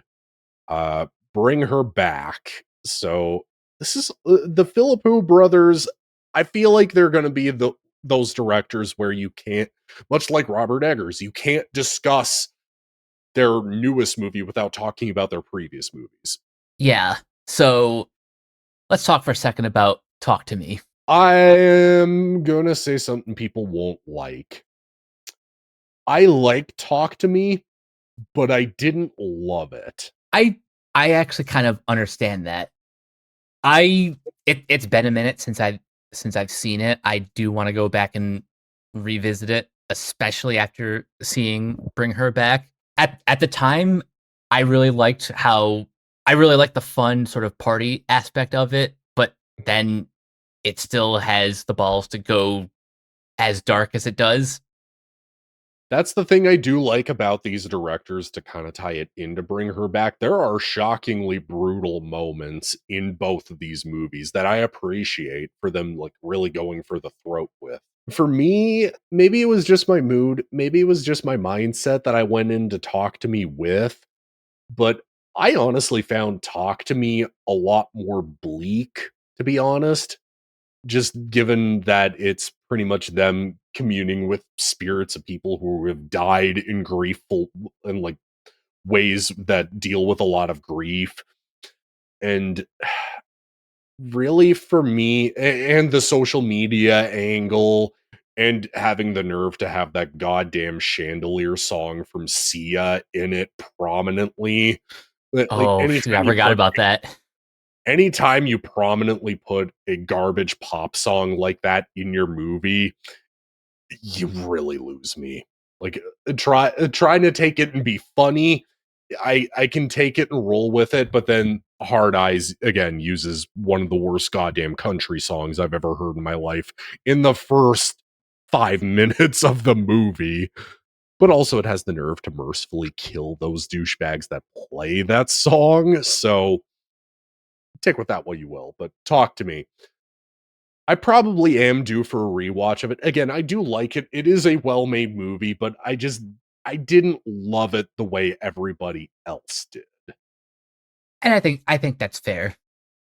Whereas personally, me and somebody I also follow on Instagram, big shout out to my friend Peter the Metalhead.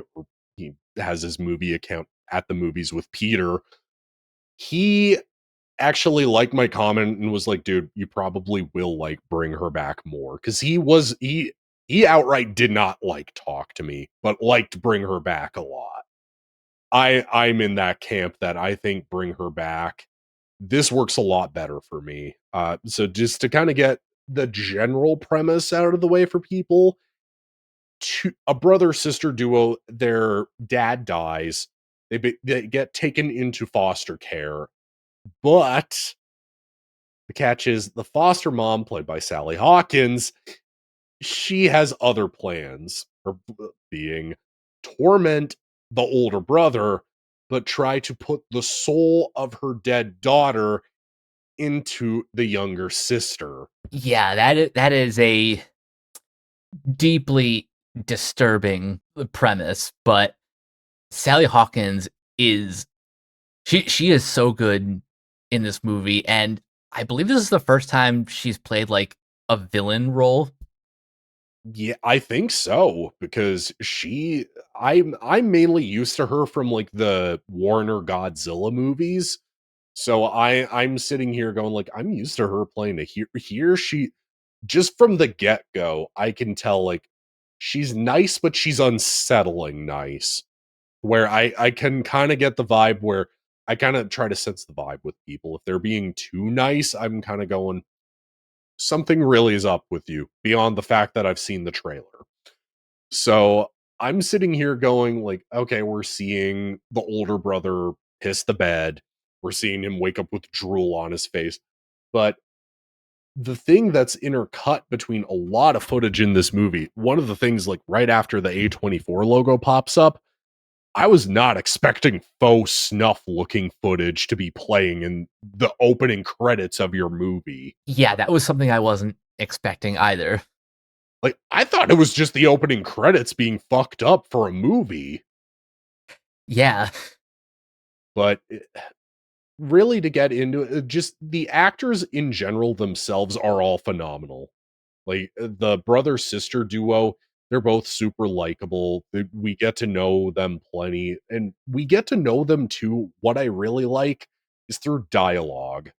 Like throughout the first chunk of this movie, I was really expecting to like find them underdeveloped, but then they start telling us more about them as the movie progresses. Like I was not I was prepared for a moment where they would be torn apart from each other, but I was sitting there going like, he hasn't done anything in the past, but then they mention, oh, he hit her when he was having his outbursts as a kid trying to get his dad's attention. Oh, okay, we're learning some more rather than just expecting to just roll with it and have her just blindly believe it. But Mike, care if I just get my main nitpick of this movie out of the way? sure. Especially 'cause I will probably agree with you. I really found it irritating that It's the part of the movie where Sally Hawkins punches the little sister in the face, and she sprays his Axe body spray in the air to make it seem like it was him who was actually in the room. But now that I'm saying it out loud, why would somebody punch somebody in the face and put Axe body spray on immediately afterwards that fresh? Yeah, that is clearly not going to work. And the fact that, yes, he does work out throughout the movie, but at the same time, if she's strong enough to punch a little girl in the face and she's a full grown adult and these are kids, like the fact that the little sister is just willing to accept it and roll with it is a little too convenient for me. And the fact that this is, they go through the cliche of they're spread apart for an arbitrary reason and have to come back like 15, 20 minutes later and it's just never addressed or brought up again. Other than that, this is a pretty pretty airtight movie. Oh yeah, it's a breeze at 100 at an hour and 40 minutes. I mean, we learn so much about these characters and it's done so well. And the fact that I'm as interested to learn what's on the videotapes of how she's trying to resurrect her daughter. Instead of a sequel, I would really be down with a prequel to this. Same, because there's a, But there's a lot of there's a lot of lore that you can tap into that. I'm gonna get this part out of the way. We haven't talked about how good Oliver is in this. Oh my god, Oliver is so he is so good, and also like the makeup design is incredible. Oh, the effects of him with the belly and everything, because the entire reason that Oliver is in the picture is that he was a kid that was kidnapped by Sally Hawkins. And basically, she is trying to keep him starved so that way when he starts eating the dead body of the dead daughter, and it's mentioned earlier on in the movie, again, learning more about the characters and situations through dialogue, that Oliver is going to eat the body of the dead sister so that way the soul is inside Oliver and it can be passed on to the little sister. But throughout the movie, Oliver starts eating more food and just gets this huge ass belly and starts trying to eat people and is so goddamn hungry. And I don't think I've even told you this, Mike. When Oliver starts, one of my fears is chipping teeth.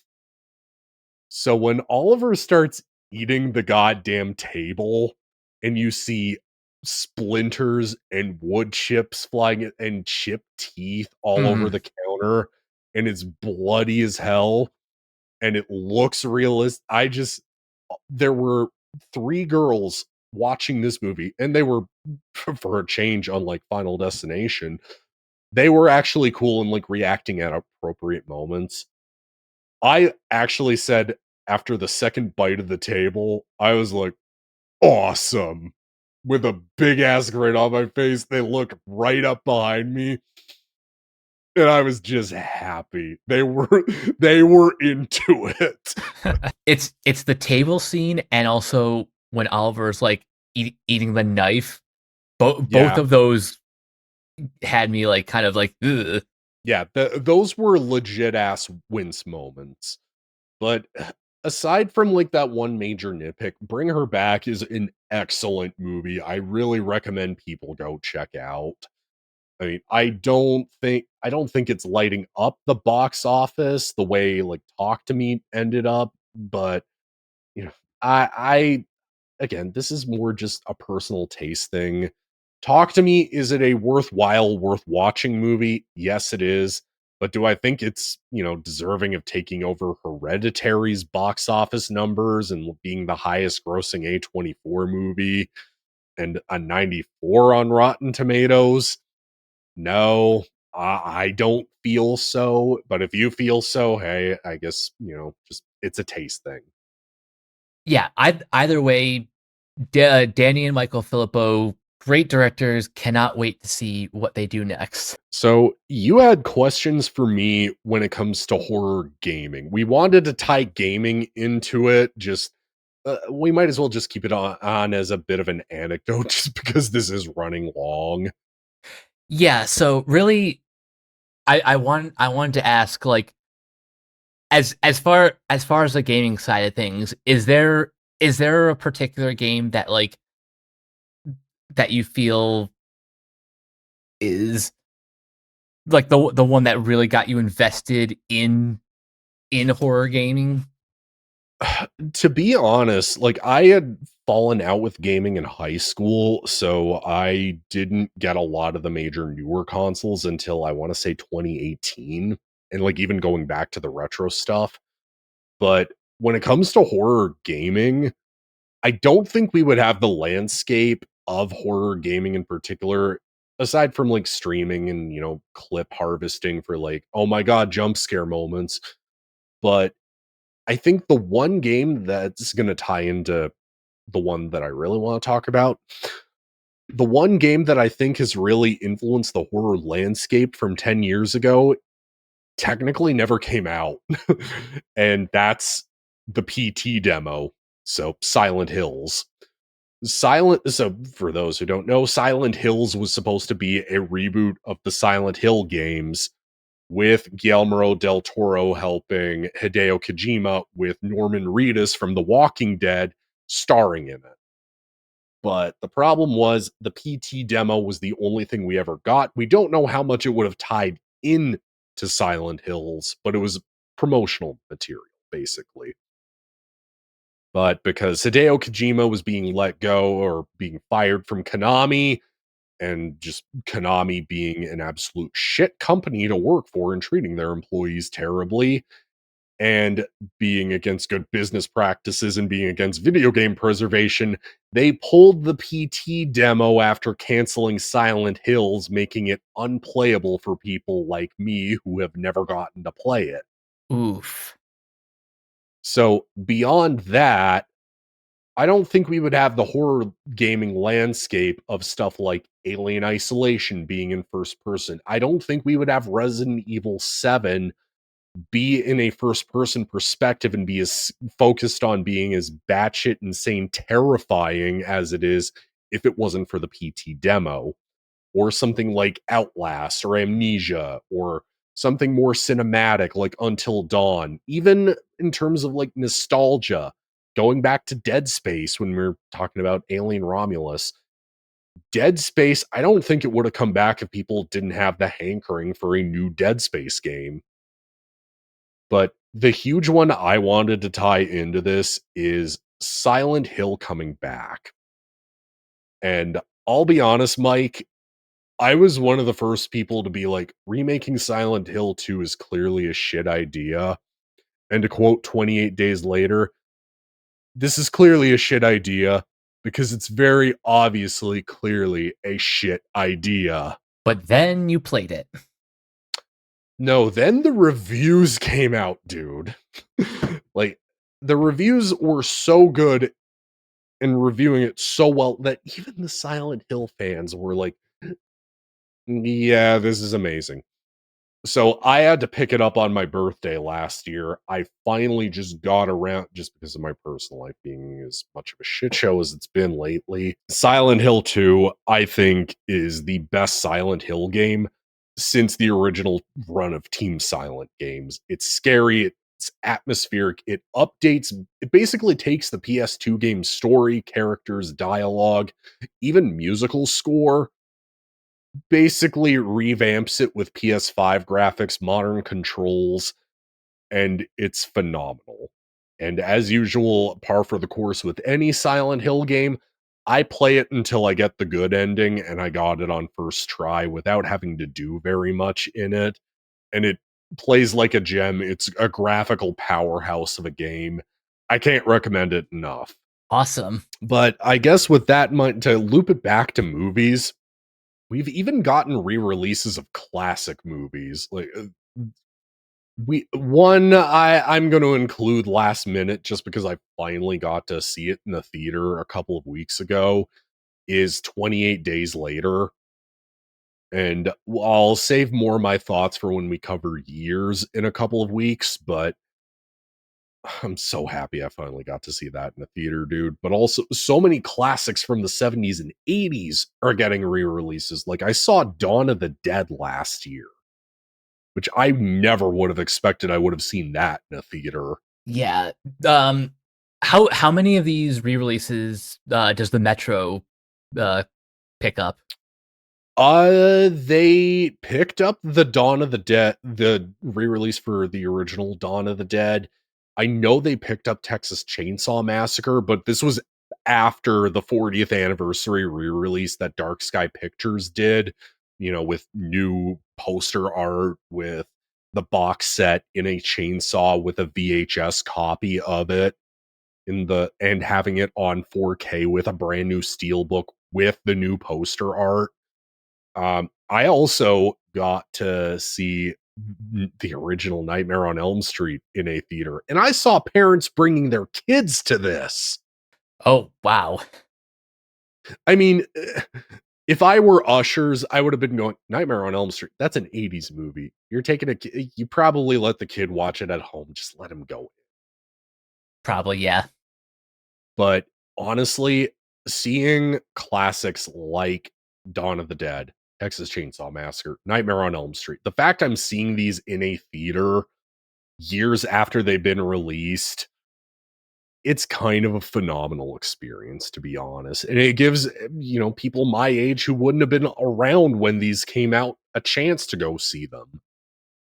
I I I agree that like more theaters should be doing like regular re-releases.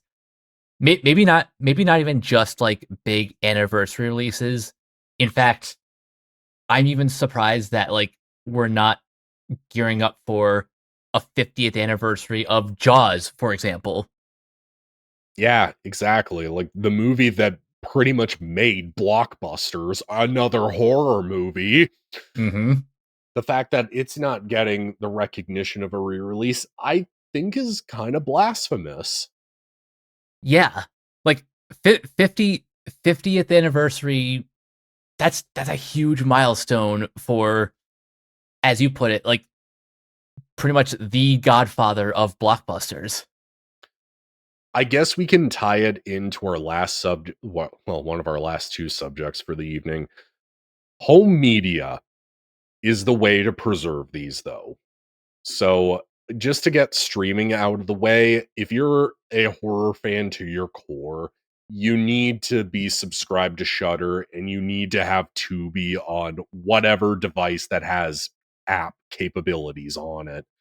I mean, Tubi, it's free. Yeah, you have to sit through ads, but you get an amazing world of indie horror movies, big blockbuster horror movies. But then with Shudder, you are paying for exclusive movies that might not have gotten a wide release, say 15 or maybe even 20 years ago. And here's the thing about Shudder: it's not just it's not just like ori- original stuff.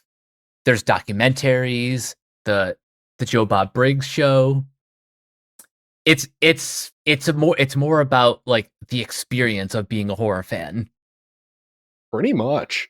But just being given that I don't just stream, I still, to avoid the day that all of these streaming services go down, I still buy my movies on the best possible quality. So for me, that's Blu-ray and 4K. And honestly, the fact that we have companies like Scream Factory, Arrow Video, Vinegar Syndrome, oh god, Cauldron, which is associated with diabolicdvd.com. um God, I'm blanking on another one. There's Second Sight Films, which is doing phenomenal box set work. uh there's so many phenomenal companies basically taking these movies from the original camera negatives, remastering them on 4K, giving them nothing but brand new features, even old features from like the old DVDs. The fact that we have these companies preserving these movies in the best possible quality, I think is kind of amazing. And even giving stuff steel books, the fact that we're getting Return of the Living Dead steel books and steel books for the John Carpenter movies, I think that's fucking badass. Yeah, agreed. And for those who love film scores, again, we can't talk enough about vinyl on this network. No, exactly. I mean, I'm blanking on certain company. Waxworks is kind of the huge one for me, especially because Rob Zombie's involved with bringing nothing but old black and white movies that wouldn't have gotten their film scores pressed to vinyl. He's basically making that mainstream, and I think that's awesome. But the huge one that we wanted to bring up is the resurgence of VHS. This is honestly something I wasn't like I did not see this coming. And I know maybe the resurgence of vinyl might have helped, but the fact that VHS is becoming this prominent as a nostalgia item is it's honestly pretty cool. It is. The fact we're getting modern movies, mainly a lot of Shudder exclusives, are getting the VHS stream because I do know that the company Witter Entertainment that's doing a lot of these VHS reissues, they're closely working with like Bloody Disgusting. They're closely working with like the people at Shudder, and these filmmakers are basically these aren't bootlegs. Bear in mind, there are companies that do actual like bootleg works. Like they'll do a VHS release for the substance. That's not official. But if you look at Terrifier 2 and 3, those are actually color corrected and made to look exactly how you would basically watch them on 4K.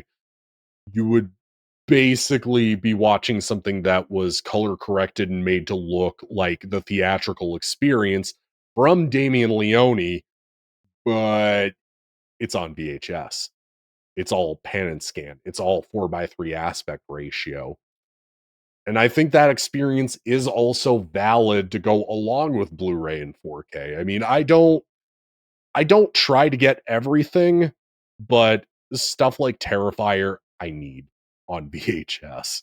Something like Late Night with the Devil I need on VHS. There has even been like classic movies I've tried to track down on VHS.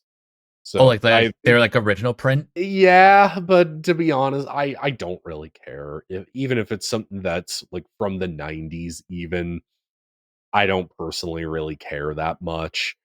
But, I've gone back and gotten stuff like the original Scream trilogy. I've gone back and gotten, like, the Blair Witch Project. I've gone back and gotten the first 2 Final Destination movies. So, I think it's just as valid as, getting the latest and greatest from, like, Scream Factory, getting something in the best possible quality with new director commentaries, special features, all of the old trailers built into it, but getting the movie in the best possible quality and not having to be tethered to a streaming service the rest of my life. I think that's pretty fucking killer.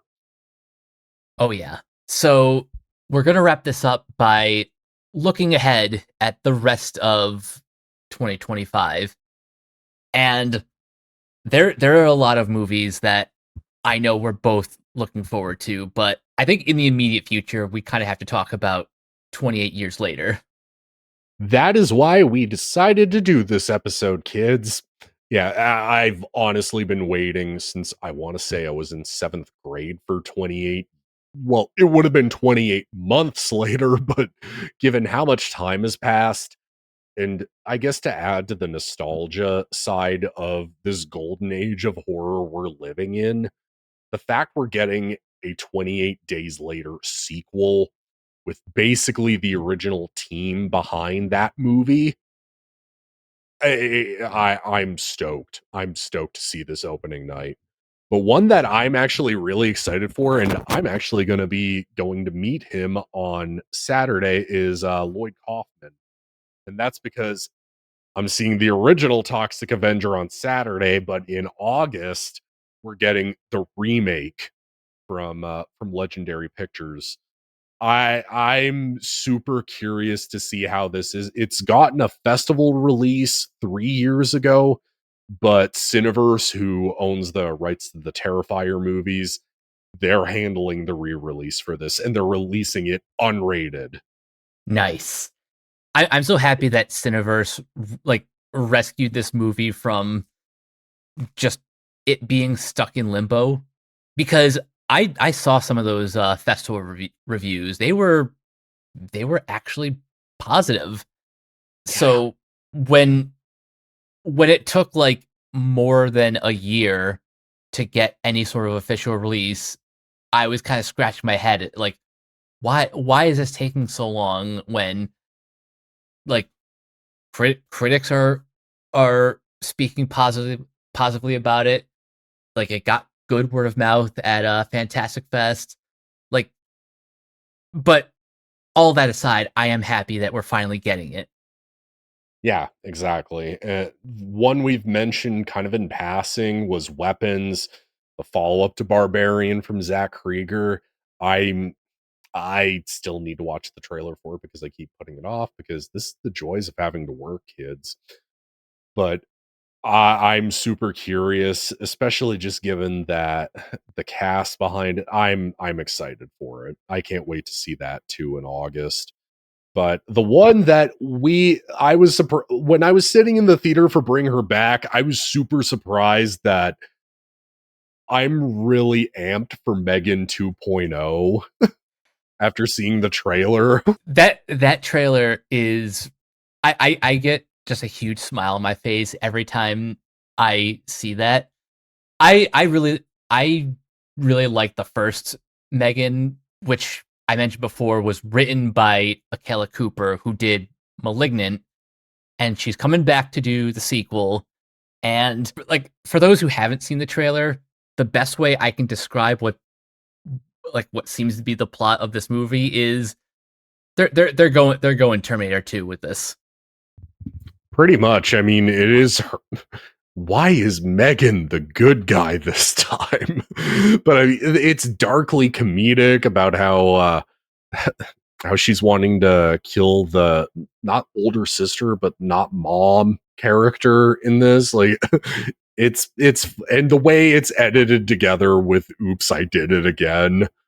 Like, how much cooler though would it be if they put the Children of Bodom cover in this? Oh, that would have been great.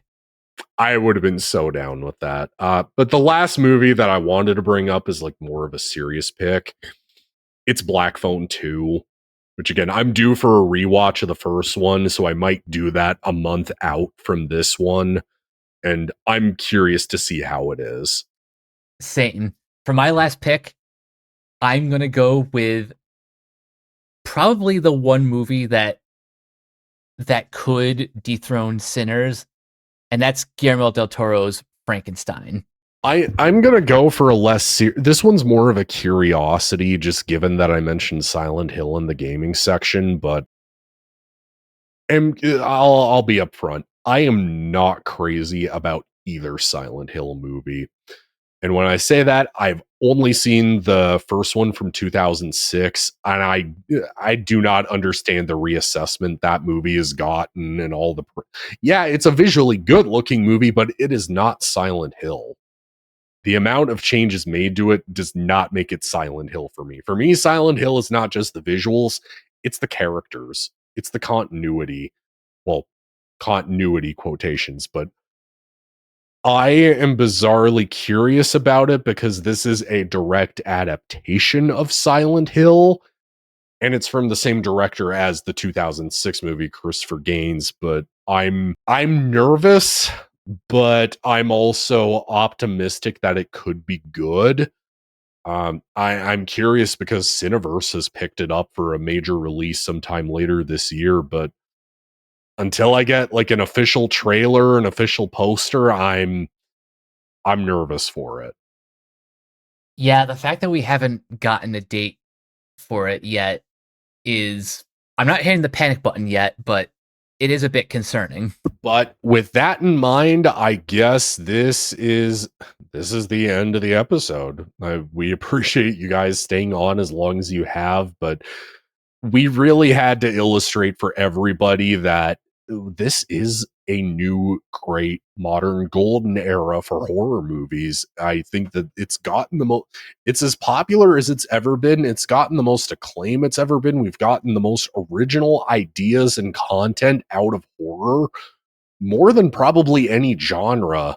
Like in an era so focused on franchises and having Marvel movies where you have to watch 7 of them to understand the 2 or 3 you might actually give a shit about, you don't have to do that with horror. It's a one and done isolated experience where you can enjoy the characters, get scared, but also get cool practical effects, cool new original ideas, and the fact that it's as accessible and as cool and successful, meant to say successful from the get-go, but it's as accessible as it's ever been.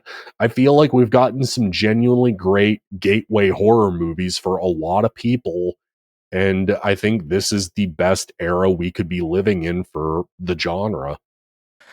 100% agreed. This is horror, unlike every other genre, is it's basically as integral to like it film as a whole owes a huge debt of gratitude to horror for for all of the talent that has risen like because of the genre, all like the different practical effects, visual effects, and just the fact that you can tell a story with you can tell a story pretty much about anything, and you can make these movies on the cheap too. So that gives a lot of fresh voices a chance to break into Hollywood. So yeah, to answer the original question of this episode, absolutely, we're living in a new golden age of horror. And with that, we will see you in 2 weeks for, oh my god, I can't believe we're getting another 28 Days Later movie. I'm fucking amped for this, dude. Same. But until then, Nick, where can everyone find you online? Super Saiyan Death Metal God on Instagram. I mainly post album covers, albums I'm listening to on vinyl, CD, my collection really in general, movies I'm watching, video games I happen to be playing at the time, concerts I go to. The algorithm sucks. I fucking hate it. If you go binge like my page and shoot me a follow and everything, I greatly appreciate it, and I'll give you a shout out as well on my page. Awesome. And you guys can follow me on various social media sites at Captain K42. You can check out my quick thoughts on letterbox.com/Coach K42. And you can follow Renegade Pop Culture on Facebook and Blue Sky at Renegade Pop Culture. You can also find us on YouTube, on Podchaser. Consider supporting our Patreon at patreon.com/Renegade Pop Culture. Listen to all of our podcasts on Spotify, Apple Podcasts, or wherever you listen. And last but not least, everything can be found at renegadepopculture.com. You need escape, so do we. That'll do it for this episode of Renegade Free For All. We will catch you guys later. Peace out.